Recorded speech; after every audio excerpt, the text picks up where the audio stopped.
아브라함이 거기서 네게부 땅으로 옮겨가 가데스와 술 사이 그랄에 거류하며 그의 아내 사라를 자기 누이라 하였으므로 그랄 왕 아비멜렉이 사람을 보내어 사라를 데려갔더니 그 밤에 하나님이 아비멜렉에게 현몽하시고 그에게 이르시되 내가 데려간 이 여인으로 말미암아 내가 죽으리니 그는 남편이 있는 여자임이라. 아비멜렉이 그 여인을 가까이 하지 아니하였으므로 그가 대답하되 주여 주께서 의로운 백성도 멸하시나이까. 그가 나에게 이는 내 누이라고 하지 아니하였나이까. 그 여인도 그는 내 오라비라 하였사오니 나는 온전한 마음과 깨끗한 손으로 이렇게 하였나이다. 하나님이 꿈에 또 그에게 이르시되 내가 온전한 마음으로 이렇게 한 줄을 나도 알았으므로 너를 막아 내게 범죄하지 아니하게 하였나니 여인에게 가까이 하지 못하게 함이 이 때문이니라. 이제 그 사람의 아내를 돌려보내라. 그는 선지자라. 그가 너를 위하여 기도하리니 내가 살려니와 내가 돌려보내지 아니하면 너와 내게 속한 자가 다 반드시 죽을 줄 알지니라. 아비멜렉이 그날 아침에 일찍 일어나 모든 종들을 불러 그 모든 일을 말하여 들려주니 그들이 심히 두려워하였더라. 아비멜렉이 아브라함을 불러서 그에게 이르되 내가 어찌하여 우리에게 이렇게 하느냐. 내가 무슨 죄를 내게 범하였기에 내가 나와 내 나라가 큰 죄에 빠질 뻔하게 하였느냐. 내가 합당하지 아니한 일을 내게 행하였도다 하고 아비멜렉이 또 아브라함에게 이르되 내가 무슨 뜻으로 이렇게 하였느냐. 아브라함이 이르되 이곳에서는 하나님을 두려워함이 없으니 내 아내로 말미암아 사람들이 나를 죽일까 생각하였으며 또 그는 정말로 나의 이복 누이로서 내 아내가 되었음이니라. 하나님이 나를 내 아버지의 집을 떠나 두루 다니게 하실 때에 내가 아내에게 말하기를 이후로 우리의 가는 곳마다 그대는 나를 그대의 오라비라 하라. 이것이 그대가 내게 베풀 은혜라 하였었노라. 아비멜렉이 양과 소와 종들을 이끌어 아브라함에게 주고 그의 아내 사라도 그에게 돌려보내고 아브라함에게 이르되 내 땅이 내 앞에 있으니 내가 보기에 좋은 대로 거주하라 하고 사라에게 이르되 내가 은 1000개를 내 오라비에게 주어서 그것으로 너와 함께한 여러 사람 앞에서 내 수치를 가리게 하였노니 내 일이 다 해결되었느니라. 아브라함이 하나님께 기도하며 하나님이 아비멜렉과 그의 아내와 여종을 치료하사 출산하게 하셨으니 여호와께서 이왕에 아브라함의 아내 사라의 일로 아비멜렉의 집의 모든 태를 닫으셨음이더라. 우리는 동일한 죄에 반복적으로 자꾸 넘어지는 모습을 내가 스스로 보면 절망할 때가 참 많습니다. 또 똑같은 죄를 지었다. 오늘 본문에 나오는 아브라함의 모습을 보면서 우리가 또 그런 모습을 한 번 더 확인을 하면서 안타까운 마음이 드는데, 그럴 때 나는 그럼 하나님 앞에서 어떤 존재인가, 이것을 확인해야 우리가 또 다시 소망을 가지고 일어설 수 있기 때문에 하나님 앞에서 나는 어떤 존재인가를 이 아브라함의 오늘 본문 모습에서 확인할 수 있기를 바랍니다. 먼저 첫 번째 1절 7절을 보면 1절에서 7절을 보면 하나님이 붙들어 주시는 존재가 저와 여러분들입니다. 아브라함은 사라를 통해서 아들을 주실 거라는 약속을 받은 사람이에요. 그래서 하나님께서 그 주신 약속을 붙들고 계속 지켜야, 기대해야 하는데 오늘 또 똑같은 죄를 한 번 더 짓습니다. 그랄 왕 아비멜렉을 두려워해서 또다시 아내 사라를 루이라고 속이고 그에게 내어줘요. 아내를 루이라고 속이는 죄를 또 똑같은 죄를 지은 겁니다. 그런 아브라함을 볼 때 한심하다 하는 생각이 드는데 나도 별반 다르지 않다 하는 생각도 들어요. 그럼에도 불구하고 하나님께서 이 아브라함의 이 무책임함 때문에 끝장날 뻔한 하나님의 약속 계획을 하나님이 다시 지켜주십니다. 오늘 20장인데 17장 앞부분에 하나님은 사라가 아브라함에게서 낳아줄 아들과 영원한 언약을 맺겠다, 이 약속을 해주셨는데 그 계획이 완전히 그냥 깨질 뻔했는데 하나님이 오늘도 아브라함을 지키셔서 그 계획을 이어가시는 모습을 봐요. 이런 아브라함의 반복되는 똑같은 죄를 보면서 나도 지금까지 아브라함처럼 얼마나 많이 넘어졌을까 하는 것을 돌아보게 됩니다.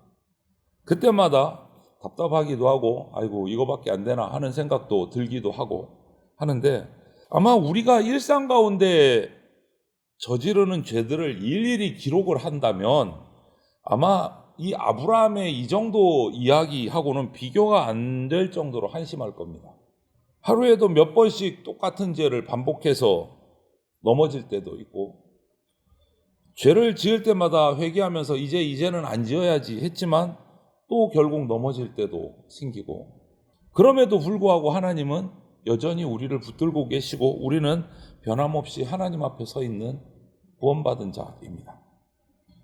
연약함에도 불구하고 우리를 버리지 않고 사랑으로 붙들고 계십니다. 우리는 그래서 하나님께 붙들림 받은 존재예요. 우리의 연약함을 은혜로 붙들어 주시는 거예요. 다시 일어설 수 있도록 힘도 주시고 능력도 주시고.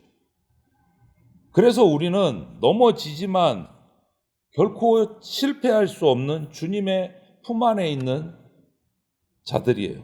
그리고 다시 하나님의 회복의 은혜를 누리는 자들입니다. 죄인인 우리를 위해서 아들까지 내어주시는 그 사랑 때문에 우리는 결코 실패할 수 없고 하나님은 우리를 결코 포기하지 않으신다. 오히려 우리를 끝까지 사랑하셔서 믿음으로 세우시는 존재입니다. 두 번째로 8절부터 16절을 보면 우리는 세상이 감당하지 못하는 존재입니다. 오늘 아비멜렉은 꿈에 하나님의 말씀을 듣고 정말 깜짝 놀라서 아침 일찍 일어나자마자 아브라함을 불러드립니다. 그는 하나님이 함께 하시는 아브라함에게 자신과 자신에게 속한 모든 사람들의 생사가 달려있음을 알고 그에게 묻고 후대에서 사라를 함께 돌려보내요. 많은 재산을 들여서. 여러분, 하나님의 백성이라고, 오늘 이 장면을 보면 하나님의 백성이라고 해서 다 옳지 않구나, 이거 깨닫게 되고, 반대로 하나님의 백성이 아니라고 해서 다 그릇되다라고 할 수도 없다라는 것을 우리가 볼 수 있어요.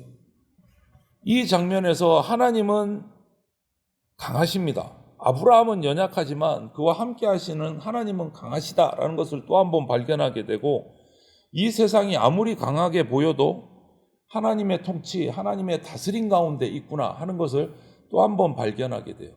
하나님께서 은혜를 베풀려서 아비멜렉도 살리시고 아브라함도 살리시고 사라도 살리십니다. 여러분, 우리가 이 세상을 살아가면서 나는 힘도 없고 빽도 없고 두려워하는 마음으로 살아가지는 않는지, 그래서 나는 세상에서 보면 나는 별로 성공한 게 없어, 이렇게 생각하지는 않는지. 하지만 우리는요, 신자는, 성도는 십자가 부활을 통해서 세상을 이기고 승리하셔서 만물의 주가 되신 예수 그리스도 권세 아래에 있는 사람이 성도입니다. 저와 여러분들이에요. 그래서 성도는 세상을 두려워하거나 떨어서는 안 됩니다. 세상이 우리를 감당하지 못하는 그런 존재입니다. 이미 승리하신 주님의 영광을 드러내야 하는 존재가 성도인 거예요.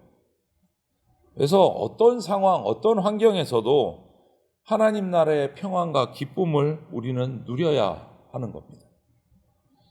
그리고 세상이 주는 어떤 어려움, 고난 속에서도 믿음으로 담대하게 나갈 수 있는 자들이 바로 저와 여러분들 성도, 그리스도인입니다.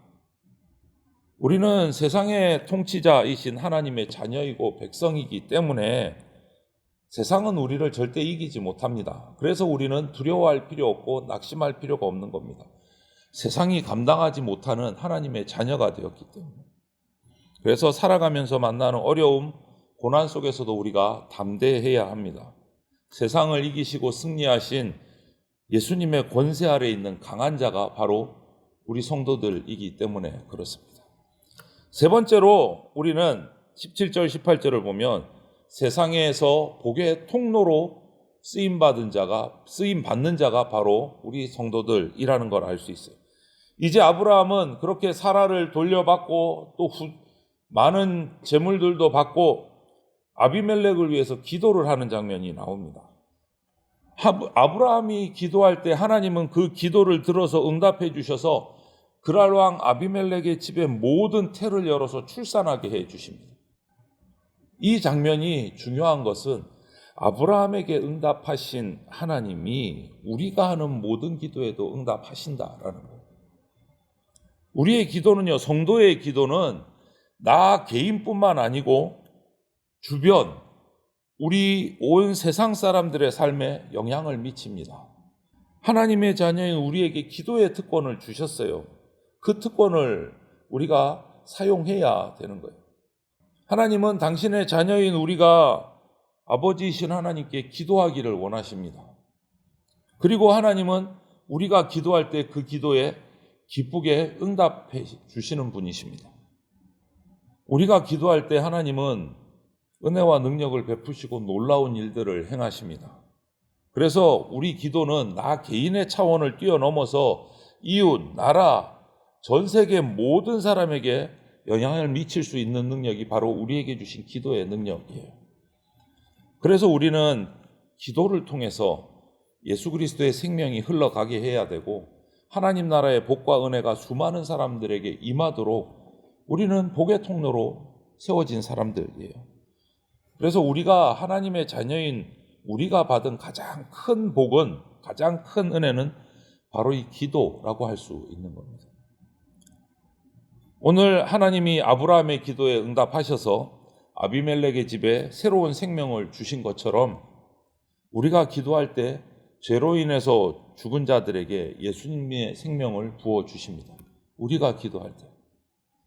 그래서 하나님은 우리 기도를 통해서 세상을 구원하시기를 원하십니다. 그래서 우리는 기도하면서 하나님이 주시는 복을 이 땅에, 이 세상에 흘려보내는 그런 존재, 복의 통로입니다.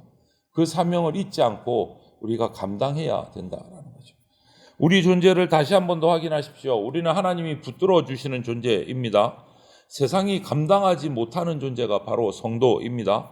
그리고 세상의 복의 통로로 사용되고 있는 존재가 바로 저와 여러분들입니다. 하지만 인간적인 모습을 보면 여전히 부족하고 연약해요. 하지만 그러나 우리는 그리스도 안에서 하나님과 함께하는 자들입니다. 오늘 하루도 세상을 구원하는 통로로 하나님께 붙들림 받아서 세상이 감당하지 못하는 능력을 가진 자로서 구원의 복의 통로로 쓰임받는 그 주님의 사명을 감당하는 저와 여러분들이 다 되시기를 주님의 이름으로 축원을 드립니다. 아멘.